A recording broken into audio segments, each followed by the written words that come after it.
గా చెప్పేస్తున్నారా జగన్? ఇక్కడ రెండు కాన్సెప్ట్లని ఇందాకనే చెప్పాను నేను. ఎవరి పాలసీ వాళ్ళు చెప్పేస్తున్నారు.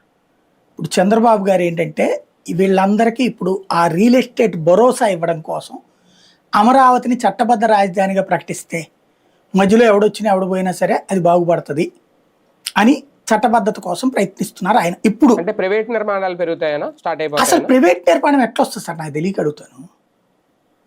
ఇప్పుడు 1,000 ఎకరాలు ప్రభుత్వం చేతిలో ఉంటాయి. అప్పుడు ప్రైవేట్ నిర్మాణం నేను ఎలా కట్టాలి? 1,00,000 ఎకరాల్లోనే కదా వీళ్ళకి రిటర్నబుల్ ఫ్లాట్లు ఇచ్చేది. అప్పుడు అవన్నీ ప్రైవేట్లు వస్తాయి. అవి వీళ్ళు ఇచ్చుకుంటారు కదా ప్రైవేట్. అప్పుడు ఎంత రేట్ అవుతాయి? నిర్మాణాలు వస్తాయి. అప్పుడు ఎంత రేట్ అవుతాయి? లాజికల్ గా చెప్పండి. వీళ్ళన్నా 20 కోట్లకి అమ్మితే మరి అదే రేట్ పలుకుతుంది. మరి అప్పుడు ఆ రేంజ్ లో అయితే వాళ్ళు బిల్డింగ్ కడితే అప్పుడు అక్కడ ఎవరు నివాసం ఉండగలుగుతారు? మామూలు వాళ్ళు అయితే ఉండలేరు. మరి అలా లేకపోతే ఇప్పుడు అక్కడ పనిచేసే వాళ్ళందరి పరిస్థితి ఏంటి? ఇప్పుడు అక్కడ పనులు చేయడానికి మనుషులు కావాలి కదా, వాళ్ళందరి జీవితం ఏంటి? ఇప్పుడు అక్కడ మీరే చెప్తున్నారు ఒక 25-30 లక్షల జనాభా వచ్చేస్తారనేసి. 25-30 లక్షల జనాభాకి కనీసం ఒక 5 లక్షల మంది పనులు కావాలిగా.